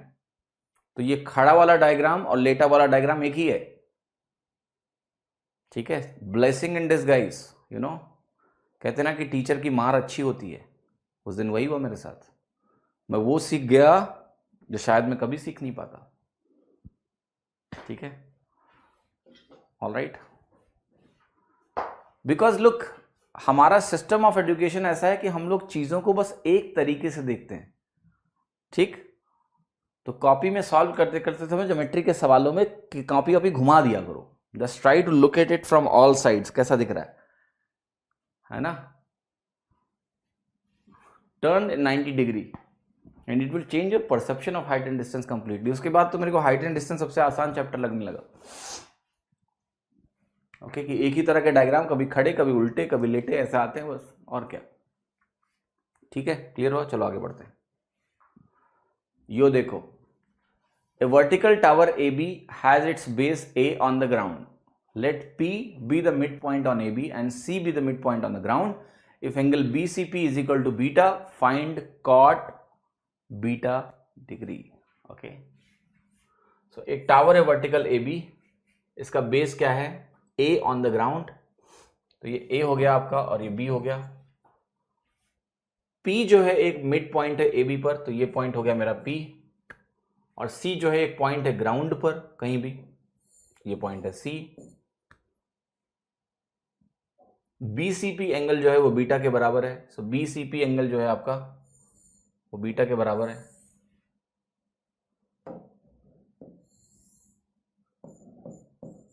Okay, find cot beta degree. ये एंगल आपको बीटा दिया हुआ है, और इसने क्या बोला कि ये मिड पॉइंट है। That is something which you need to understand कि इसका हम कैसे यूज करेंगे कि ये पॉइंट हमारा मिड पॉइंट है। तो देखो, अगर अब ये मिड पॉइंट है तो आपको दो चीजें बहुत ही साफ साफ क्लियर होनी चाहिए कि अगर मैं इस लेंथ को एक बोलूंगा तो ये लेंथ भी मेरी एक हो जाएगी। एटलीस्ट इतना मालूम होना चाहिए आपको कि ये एक और एक होगा, ठीक है। ये बहुत ज्यादा आपको अच्छे तरीके से क्लियर होना चाहिए। लेकिन अभी आपका आंसर तब तक नहीं बन पाएगा जब तक आप इसके बारे में ना सोचें कि ये लेंथ मेरी कितनी है, और आपको ये भी पता है कि ये वाला एंगल आपको मालूम नहीं है। You don't know about this angle. Okay, clear?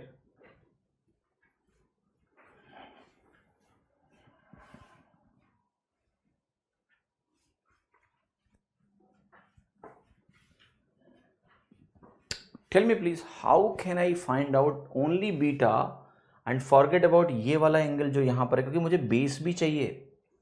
मैंने इसको 1 बोल दिया, बहुत अच्छी बात है। ये मिड पॉइंट है तो मैं कहूंगा ये 1 होगा, तो ये भी 1 होगा, ये भी बहुत अच्छी बात है। C एक पॉइंट है ग्राउंड पर, एंगल BCP अगर आपको बीटा दिया हुआ है, सो आपको बताना है कॉट बीटा डिग्री कितना होगा, how much it is going to B.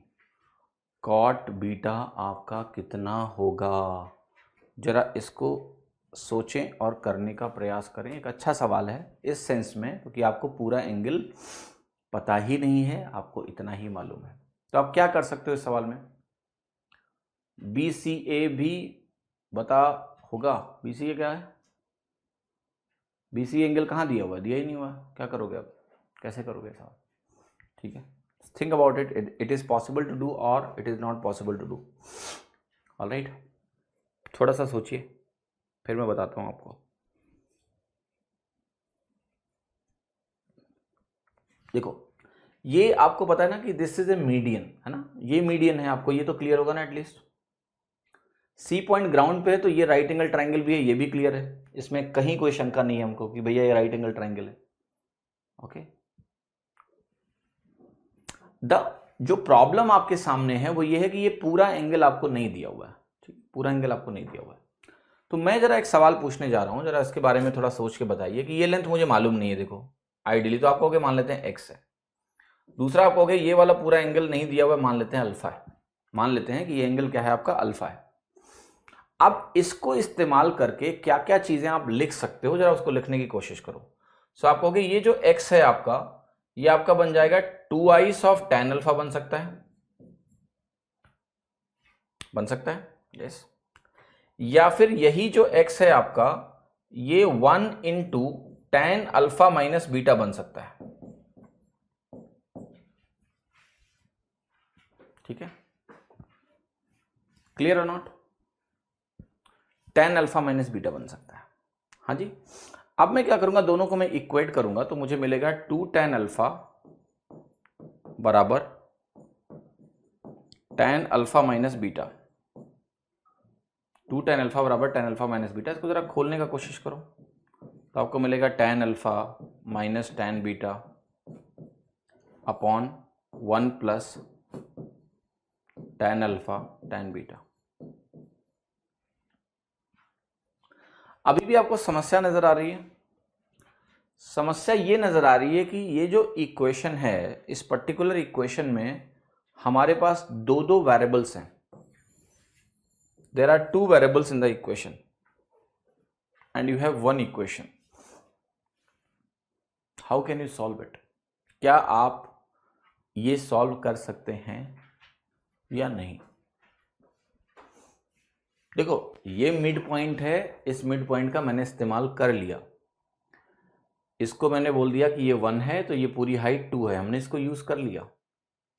फिर मैं कह रहा हूं कि ये जो बेस लेंथ है ये दोनों के लिए सेम है, तो हमने कहा ये 2 tan अल्फा भी हो सकती है या फिर x बराबर 1 into tan alpha minus beta भी हो सकता है। और हमने इसको क्या किया, हमने इसको बराबर किया, और इसको बराबर करने के बाद अगर हम इसको सॉल्व कर रहे हैं तो हमें उत्तर नहीं मिल रहा है, तो करें क्या, कैसे इसको सॉल्व करें?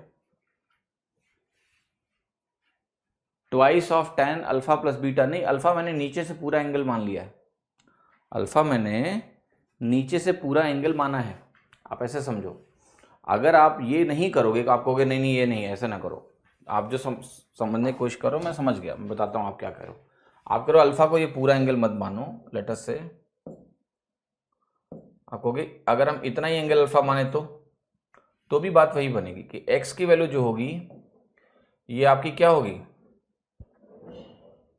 1 इंटू कॉट अल्फा हो जाएगी, या फिर आपकी 2 कॉट अल्फा प्लस बीटा हो जाएगी, 2 कॉट अल्फा प्लस बीटा हो जाएगी। बात वही है आपकी, राइट, कि tan अल्फा प्लस बीटा बराबर tan अल्फा। कहाँ कॉट आएगा, गलत दिखा था, सही कर दिया, चलो अभी देख लो। But again you are not getting answer. So अब मैं आपसे ये बोलूंगा, लुक देखो सवाल में कुछ सवाल ऐसे होते हैं जहां पर थोड़ी सी सोच डेवलप होने का स्कोप है, और वही मैं आपको थोड़ा सा रोक लेता हूं जानबूझ के। जैसे इस डायग्राम को लेट से मैं ऐसे बना दूं, राइट, कि ये पॉइंट ऊपर की तरफ ले लेते हैं और वहां से अगर हम इसको विजुलाइज करने की कोशिश करें, लेट से हॉरिजेंटल में आपका ये पॉइंट है, कुछ इस तरह से सिनेरियो है। लेट्स से ऐसे देख लो आप इसको, ठीक है, सेम सिनेरियो है। ये पॉइंट आपका मिड पॉइंट है, तो ये ऐसे ऐसे हो गया। ये एंगल आप बोल रहे हो कि ये एंगल आपका बीटा है और ये एंगल आपका क्या है, अल्फा है, ये आप बोल रहे हो। और आपको सिर्फ इतना दिया है कि ये आपका मिड पॉइंट है और कुछ नहीं दिया है। और आपसे पूछा है कि आपको कॉट बीटा कैलकुलेट करके बताना है कि किसके बराबर होगा। तो इसेंशियली आप ये कह रहे हो कि आपने एक ऐसी लाइन ड्रॉ करी है राइट एंगल ट्राइंगल में जो कि एक मीडियन है। तो ये आपका जो है ये है मीडियन, आपका राइट एंगल ट्राइंगल का मीडियन है। Understand this, right angle triangle का मीडियन है। अब इसको यूज करके आपको निकालना है कि कॉट बीटा कितना होगा। पी को ए पर शिफ्ट नहीं कर सकते हैं आप यहां पर, ठीक है, क्योंकि पी जो है ना इन दोनों का मिड पॉइंट है। पी को तुमने ए पर शिफ्ट किया तो बी भी ए पर आ गया ना, खत्म हो गई कहानी। सवाल आपने खत्म कर दिया। सवाल को आप खत्म नहीं कर सकते हो। कुछ लोग कह रहे हैं कि यहां पर क्या अल्फा बीटा के बराबर हो सकता है। आप बताइए अल्फा बीटा के बराबर कब होगा। अगर ये अल्फा बीटा आपस में बराबर होंगे तो क्या ये लाइन एंगल बाइसेक्टर होगी। मीडियन एंगल बाइसेक्टर कब होता है, आइसोसेलेस ट्राइंगल में। और आइसोसेलेस ट्राइंगल में क्या होता है कि मीडियन परपेंडिकुलर होता है, जो कि यहां नहीं बनने वाला। समझ में आया कि नहीं, परपेंडिकुलर बनने वाला है जो कि यहां नहीं बनने वाला है। तो ये वो केस नहीं है, ये वो केस नहीं है।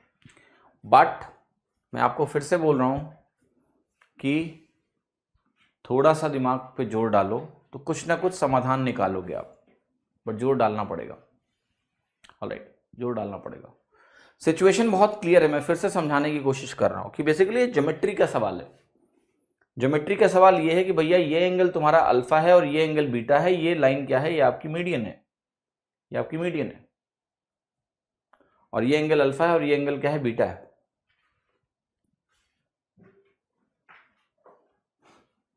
वन 180 माइनस ए प्लस बी से होगा। करो, जो भी होगा करो ना please, that's what I want. You all just think about it. और थोड़ा सोचें और बताएं क्या क्या चीजें संभव है यहां पर। ओके, सो एक काम करो, मैं इस क्वेश्चन को आपको होमवर्क के लिए छोड़ रहा हूं अभी। इस पे जरूर सोचना, सॉल्यूशन खोजने की जरूरत नहीं है, मैं कल बता दूंगा आपको।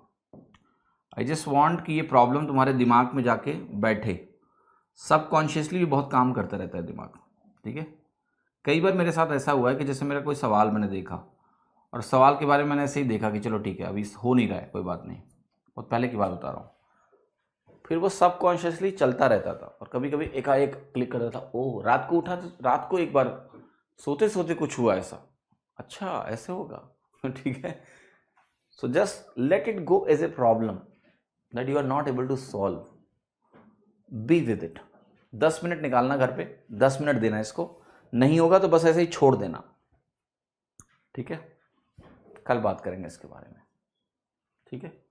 आपको यह भी सोचना है कि क्या हमारे पास सफिशिएंट कंडीशंस हैं इसको करने की या नहीं है, right. Because when you are given to think you have to think all possibilities. How do you know all options are correct. Maybe this question में कुछ डेटा ही गायब कर दिया हो, नहीं दिया हो, डेटा सफिशिएंट नहीं है। सो आपको सारी पॉसिबिलिटीज देख के और इसको सॉल्व करने की कोशिश करनी है, बट 10 मिनट से ज्यादा मत देना। ऑलराइट, 10 मिनट से आपको इसका ज्यादा नहीं देना है। सवाल निकल सकता है अगर थोड़ा सा समय दोगे तो। मैं अगले सवाल में मूव करता हूं। ये होमवर्क को करना होता है, ये नहीं कि छोड़ दो। बचपन वाला होमवर्क नहीं है, ये होमवर्क सीखने वाला होमवर्क है। Shadow of the tower becomes 58 meters longer when the angle of elevation of the sun changes from 45 degree to 30 degree. Then the height of the tower is. देखो 30 डिग्री है तो shadow की length ये है मस्त, 45 degree है तो shadow की लेंथ क्या है, ये है। अब आपको पता है ये 1 होता है, ये 1 होता है, तो ये लेंथ क्या है, √3 - 1 है। क्वेश्चन यही बोल रहा है कि √3 - 1 जो है ये 58 मीटर्स के इक्विवेलेंट है। ये शैडो लेंथ और ये पूरी शैडो लेंथ में इतना अंतर है। तो √3 - 1 अगर इतना है तो आपको बताना है 1 के किसके इक्विवेलेंट होगा, वही आपका आंसर है। तो आपको 1 का इक्विवेलेंस अगर आपको खोजना है तो ये होगा 58/√3-1।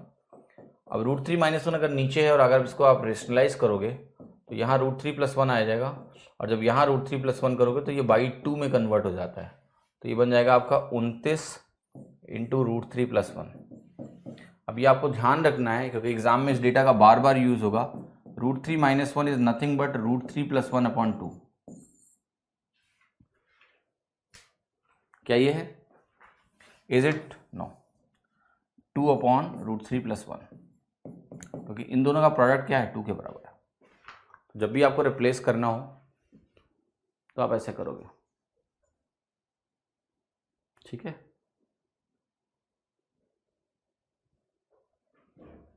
करो करो, जो भी दिमाग में आ रहा है कोशिश करिए, you can find it for sure.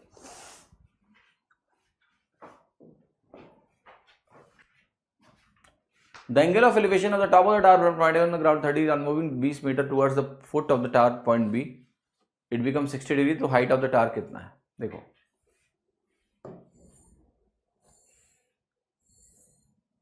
तीस है और ये आपका क्या है? 60 है, राइट। कैसे करते हो आप कि ये जब √3 होगा, जब ये 1 होगा तो ये √3 होगा, तो ये आपका 2 होगा इतना। क्वेश्चन में 2 कितना दिया है? 20 दिया है। 2 अगर 20 है तो 1 कितना हो गया? 10 हो गया। 1 अगर 10 है तो √3 कितना हो गया? ये 10√3 हो गया। सी,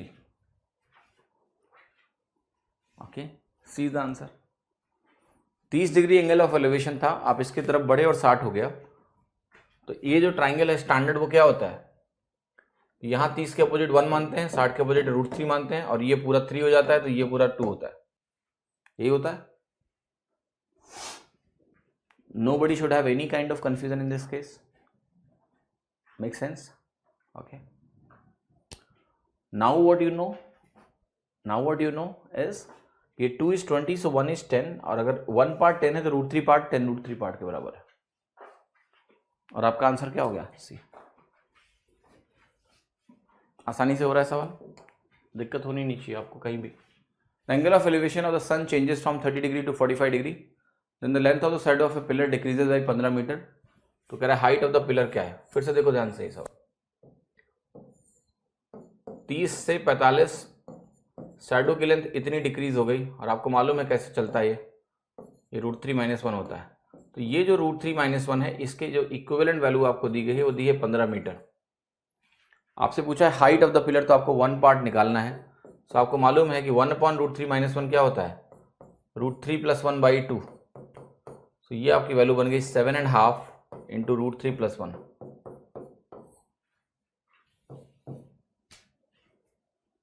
ऑप्शन डी, ठीक है। Lightning pole is constructed on the top of a building of height √180 metre. Lighting pole, a man of height √20 meters standing on the ground sees the top and bottom of the pole at 2 different angles that are complementary. If the man is standing √75 meter away from the foot of the building, find the height of the lighting pole. तो एक building है, इसकी height आपको दिया है √180, और इसके ऊपर एक आपने लगाया है pole, lightning pole, whatever they are saying. तो यहाँ पर एक आदमी है, इसकी हाइट खुद की कितनी दी है? √20 मीटर। तो ये भाई साहब क्या कर रहे हैं? टॉप और बॉटम को देख रहे हैं पोल के, 2 डिफरेंट जो एंगल्स मिले वो कॉम्प्लीमेंट्री हैं। तो ये एंगल और ये एंगल जो बात की जा रही है ऐसे, ओके।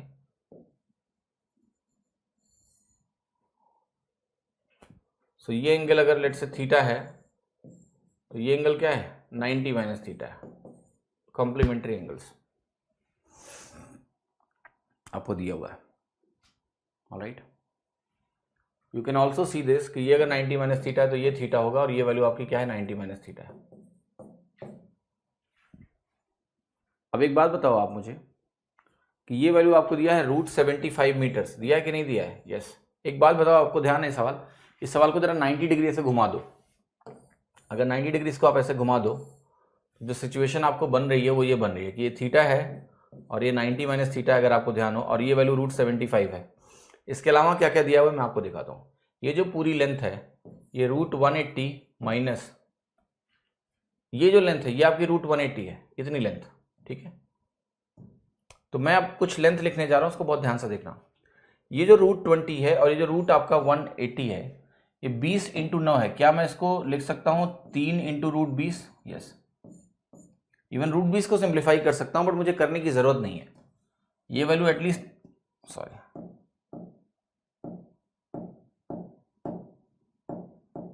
गायब ही हो गया, वापस नहीं आ रहा है। कोई नहीं, बनाना पड़ेगा, बना लेते हैं।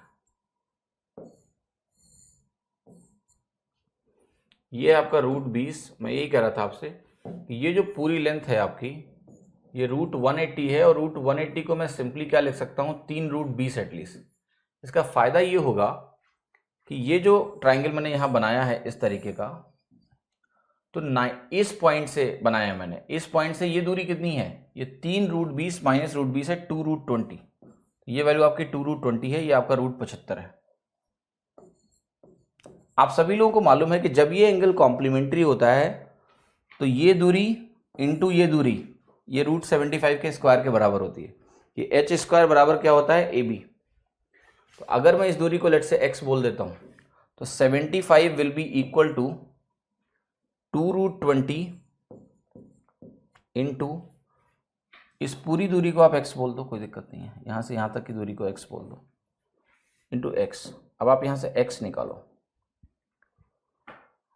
तो देखो ध्यान से, इसको मैं फर्दर लिख सकता हूं क्या, 4 √5 है ना, ये आपका 2 √5 है, तो ये पूरा 4 √5 हो गया, ठीक है। सो 75/4 √5। अब देखो ध्यान से, यहां से आपकी वैल्यू आ गई जो पूछ रहे थे, क्या पूछ रहे थे, पोल की हाइट। सो पोल की जो हाइट है वो क्या है आपकी, वो आपकी है ये पूरी लेंथ x माइनस 2 √20। सो देखो ध्यान से, x माइनस 2 √20 आप निकाल लो, ये आपका आंसर हो जाएगा। सो x की वैल्यू जो आपके यहां से निकल के आई ना, देखो ना, 15 25 75 हुआ ना, तो ये 15 √5 बनेगा बटे 4, 15 √5 बटे 4 हो गया, और ये माइनस हो गया आपका 4 √5, 4 चौके 16। कुछ गड़बड़ हो रहा है कैलकुलेशन में, कुछ तो गड़बड़ी करी है मैंने। √5 का टर्म आ रहा है तो आंसर तो बी जाएगा, मुझे मालूम है, कुछ ऐसा लग रहा है। एक मिनट रुको, गलती कहाँ हुई जरा देखो। इसको हम और तरीके से भी कर सकते हैं, मैं इस तरीके को एक्सप्लोर कर रहा था। ये अगर √75 यहाँ दिया हुआ है, सो वी कैन से 75 इसका स्क्वायर बराबर 2 √20 इंटू एक्स। एक्स की वैल्यू आ गई 75/4 √5 विच इज़ 15 √5 बटे 4, और ये वैल्यू आपकी हो गई 4 √5। बट ये कम क्यों आ रहा है एक्स की वैल्यू,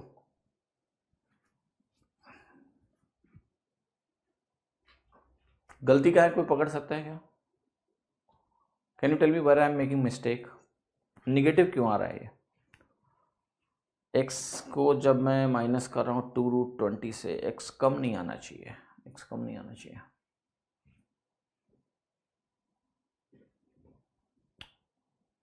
√75 डेटा गड़बड़ है, मैं कुछ गलत कर रहा हूँ, एक बार आप प्लीज़ सोचें और बताएं।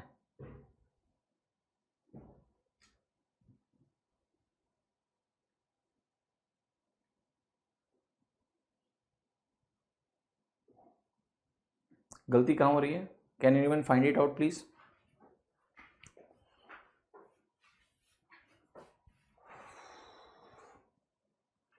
अदरवाइज दूसरा तरीका उससे लगाएंगे, बट आना चाहिए, गलत नहीं आना चाहिए। It shouldn't be wrong in any case.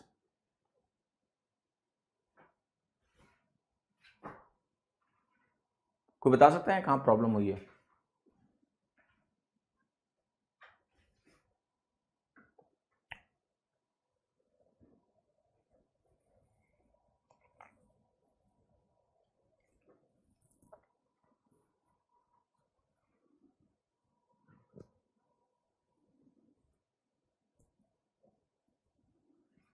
मुझे मिल गया,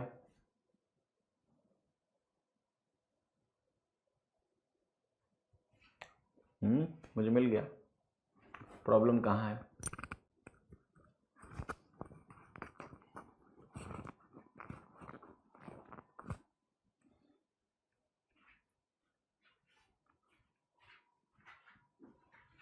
नहीं 75 का स्क्वायर नहीं होगा, रूट 75 का स्क्वायर होगा ना, एच स्क्वायर होता है। डायग्राम में कहाँ गड़बड़ी बताओ। Lightning pole is constructed on the top of the building of height root 180 metre. A man of height this much standing on the ground sees the top and bottom of the pole at two different angles that are complementary. So there is nothing wrong, that are complementary. The man is standing root 75 meters away from the foot of the building. Find the height of the lighting pole. तो diagram क्यों गलत है? Diagram गलत नहीं है sir, सब कुछ सही है। अब मैं आपको समझाता हूँ यहाँ क्या प्रॉब्लम है, then we'll understand little better. अभी मैं एक काम करता हूँ, इसको थोड़ा सा हटाता हूँ, I will come back to this. क्योंकि ये रूट जो 20 है इसको आप पहले ही लिख दो 2 रूट 5, 2 रूट 5 लिख दो उसको, ठीक है, राइट लाइक दिस। ये वैल्यू जो आपकी 180 है, 180 है, ये आपको वही पता है कि 4 36 पंचे 180 होता है, तो ये आपका 6 रूट 5 है, तो ये 2 रूट 5 है और ये आपका 4 रूट 5 है। Okay, that's what you need to understand. ये वैल्यू आपकी 4 रूट 5 है। ओके, अब देखो यहाँ पर क्या करना है आपको। लेट्स से मैंने कहा कि ये लेंथ मेरी x है जो मुझे नहीं मालूम है, हम वही चीज़ करेंगे फिर से कि मुझे यहाँ पर अगर आप ध्यान से देखो तो tan थीटा मैं निकाल सकता हूँ। अगर मैं ऐसे tan थीटा कैलकुलेट करूँ तो आप आसानी से निकाल सकते हो कि tan थीटा किसके बराबर है। बहुत ध्यान से देखिए, तो आप कहोगे tan थीटा यहाँ पर 4 रूट 5 अपॉन 5 रूट 3 के बराबर है। ये आपकी वैल्यू है tan थीटा की। Okay, this is your tan theta. और यहाँ पर अगर आप tan थीटा लिखोगे इस बड़े वाले ट्राइंगल में तो आपको मिलेगा रूट 75। देखो ध्यान से, अगर बड़े वाले में आप यही tan थीटा लिखते हो तो रूट 75 ऊपर आएगा जो कि आपका 5 रूट 3 के बराबर है। सेम चीज़, कुछ नया नहीं है, ठीक है। तो मैं वही आपको समझाने की कोशिश कर रहा हूँ कि you should get what I am writing. ये आ गया। अब अगर मैं इसको सॉल्व करने के लिए जाऊँगा तो देखो क्या मिलेगा आपको, x plus 4 root 5 into 4 root 5, ये वैल्यू आपकी कितनी है, 75 के बराबर है। ये क्वेश्चन भले ही आपको अलग लग रही हो बट ये है नहीं। तो 4 रूट 5 को अगर मैं यहाँ पर ले जाके डिवाइड करूँ 75 को, ठीक है, 4 रूट 5 से मैं डिवाइड करूँ, सो आप बताइए कितनी वैल्यू आपको मिलने वाली है। That is something we all need to understand. Okay, तो 75 तो आपका ही है, इसको मैं लिख सकता हूँ 5 इंटू 15 डिवाइडेड बाई 4 रूट 5, और ये वैल्यू आपकी हो गई 15 रूट 5 बटे 4। तो कुल मिला के x नेगेटिव आएगा, x is coming negative. So actually data में प्रॉब्लम है, ठीक है, the problem is in the data. देखिए भैया ऐसा है, top and bottom of the pole बोला तो इसमें गलत क्या है, ये पोल का बॉटम है और ये पोल का टॉप है। There is nothing wrong in it, alright. अब आप कहोगे कि ऐसा तो नहीं है कि पोल नीचे आ जाएगा, नीचे कैसे आ जाएगा, बिल्डिंग इस आदमी से बड़ी है। तो डेटा में प्रॉब्लम है, आपकी कैलकुलेशन में कोई इशू नहीं है। नेगेटिव आ रहा है, वहां से भी जब हम उसको अप्लाई कर रहे थे तो वहां यही हो रहा था, नेगेटिव आ रहा था क्योंकि डेटा गलत है। तो इसका जो डेटा है ना, डेटा रॉन्ग है।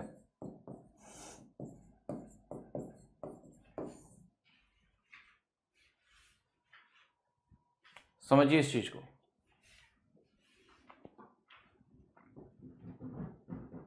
Alright, because that value should not come negative, but value आपकी आ रही है नेगेटिव। नेगेटिव नहीं आना चाहिए x की वैल्यू। कितने लोग करें नहीं, नेगेटिव आ सकता है।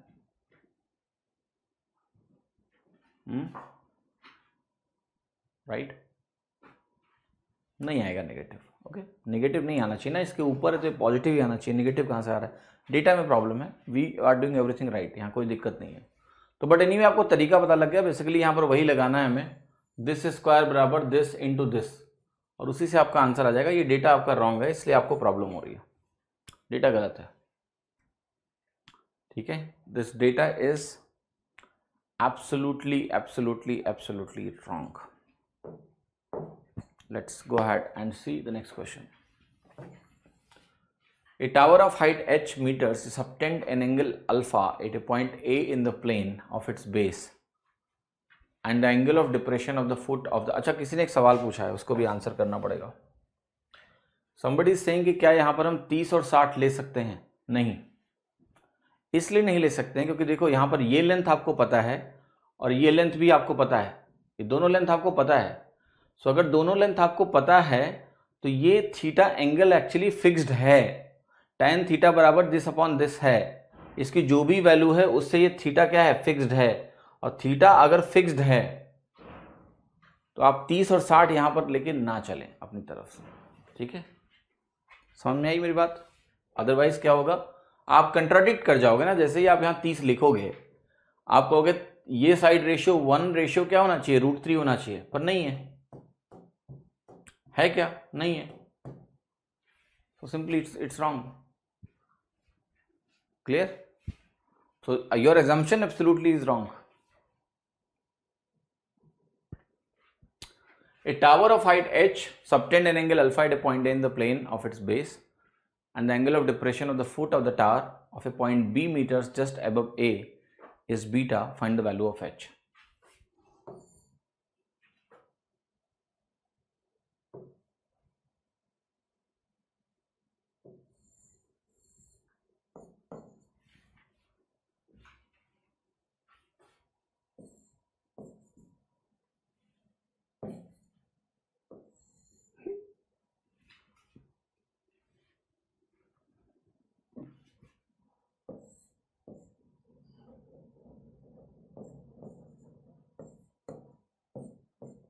ये आपका डायग्राम है. ठीक है, this is the whole diagram. क्या पूछा आपसे? Find the value of h. तो देखो ये वैल्यू आप लिख सकते हो कि ये वैल्यू है b cot बीटा, और यही आप बोल सकते हो कि ये है h cot अल्फा. दोनों आपस में बराबर हो गया. h की वैल्यू क्या हो गई, b cot beta into tan alpha.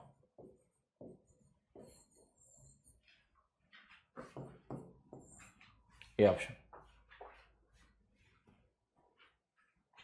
Alright, option A is correct. Simple.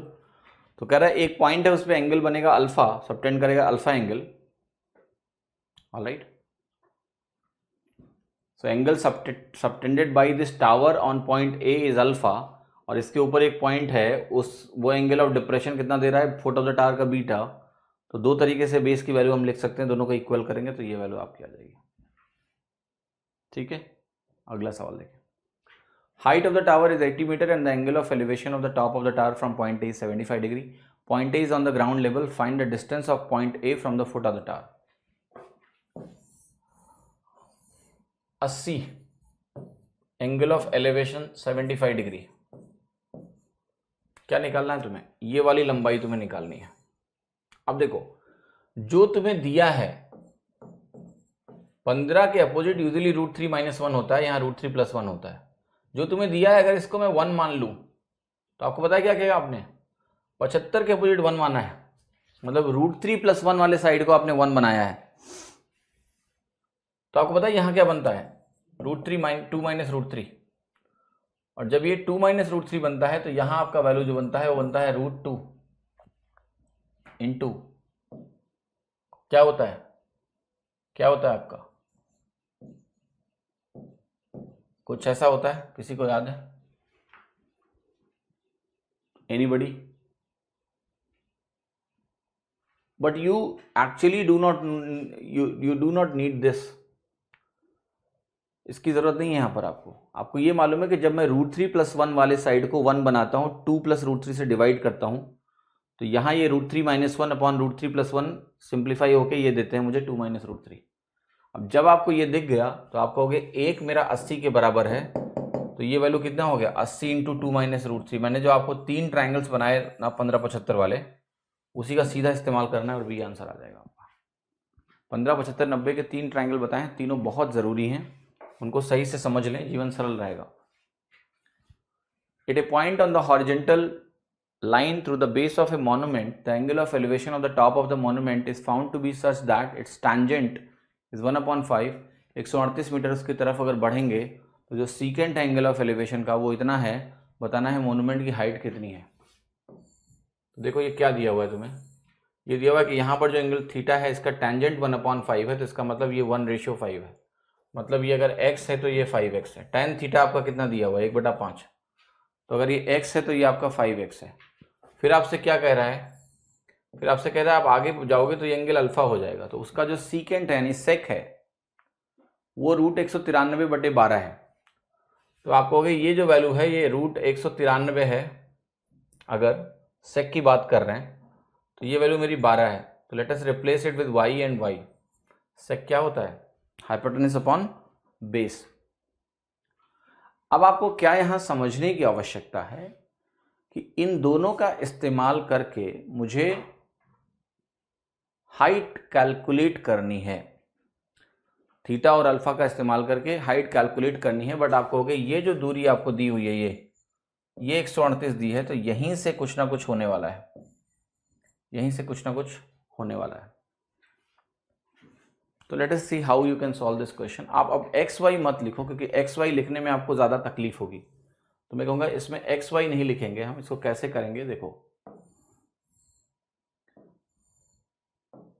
आप सबसे पहले एक काम करो कि अगर ये √193 है और ये 12 है, इसकी वैल्यू निकालो। तो √193 माइनस 12 अगर मुझे करना है तो ये बनेगा 193 माइनस 144, है ना। ये 49 आ गया। अब 49 का स्क्वायर रूट 7 हो गया तो ये 7 हो गया। अब देखो ध्यान से, अगर ये 7 है तो कह रहा है इसका tan क्या है, 1/5 है। तो ये पूरा कितना हो जाएगा तुम्हारा, 35 हो जाएगा। तभी tan 1/5 बनेगा। ये 35 हो गया तो 35 माइनस 12 आप कैलकुलेट करोगे तो आपको मिलेगा 23। अब ये जो 23 की वैल्यू है ये किसके इक्विवेलेंट है, 23 की वैल्यू आपकी किसके इक्विवेलेंट है, ये 138 के इक्विवेलेंट है। ये 6 बार जा रहा है, आप देखो जरा, 6 टाइम्स, 6 टाइम्स गया ना।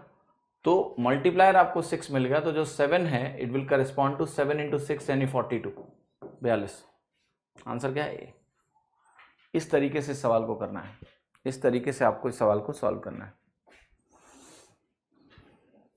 That's how you have to solve, right. The answer is going to be 42। X Y मत बनाओ, अननेसेसरी कॉम्प्लेक्सिटी है, कोई मतलब ही नहीं। पहले आप लिखो सेक अल्फा √193/12।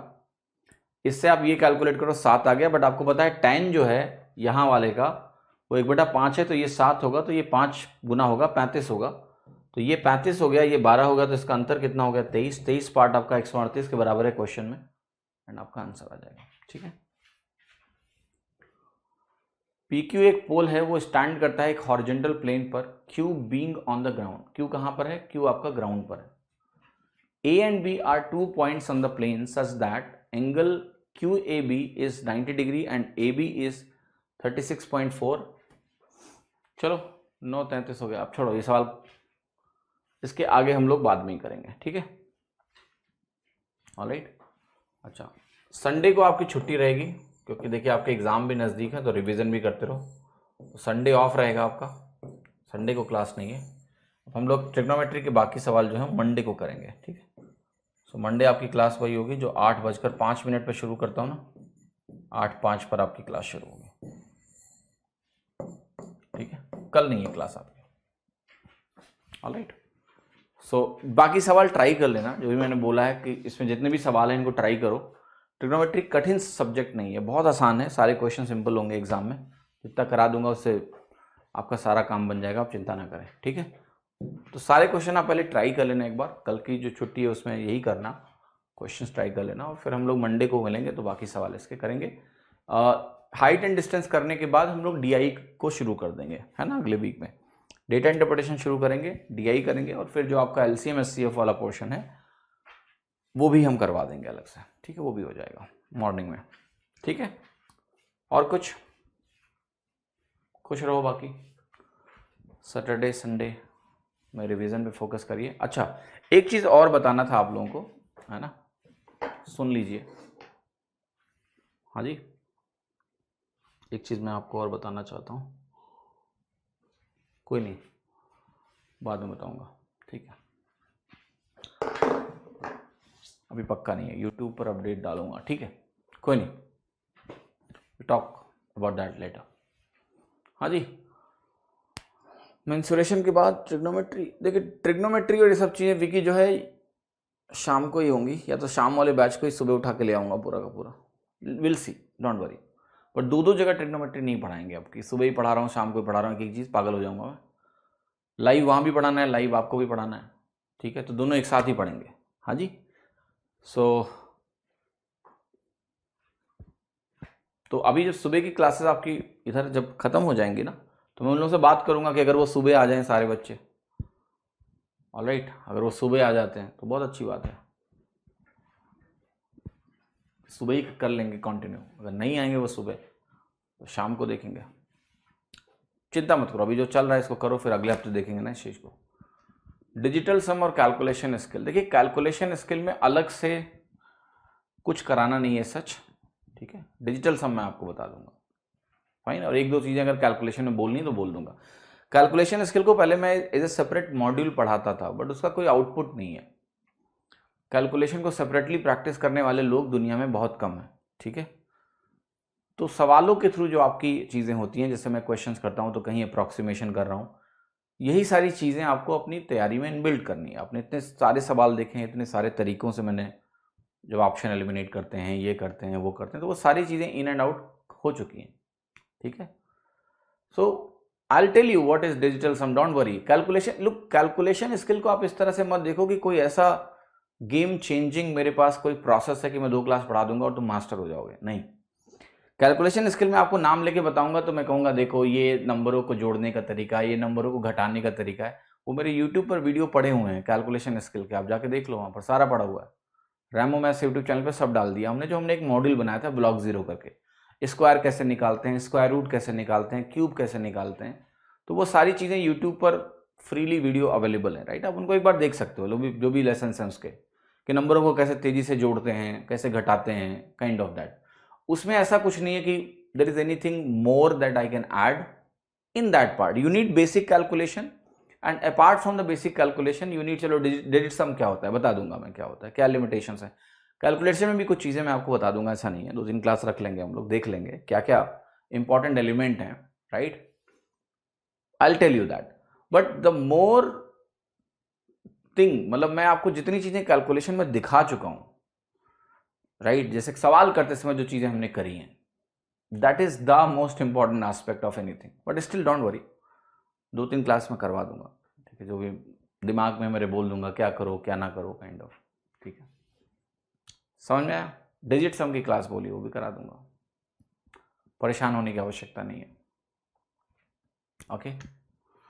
चलिए जी, धन्यवाद, घर जाओ, मंडे को मिलते हैं और मंडे को बात करते हैं, तो चिंता ना करें, आपको खुश करके ही भेजूंगा मैं वापस। ऐसा नहीं होगा कि मैं कहूँगा कि कोई बात नहीं कराऊंगा, जाओ, ठीक, ऐसा नहीं होगा, जब आप खुश होगे तो कहूँगा, ठीक है, फाइन। सो चलिए, thank you so much. Let's, पुरानी वीडियो ही कैलकुलेशन स्किल की डाल दें, यूट्यूब पे देख लो यार, ब्लॉक 0 करके था, वो यूट्यूब पे पड़ा हुआ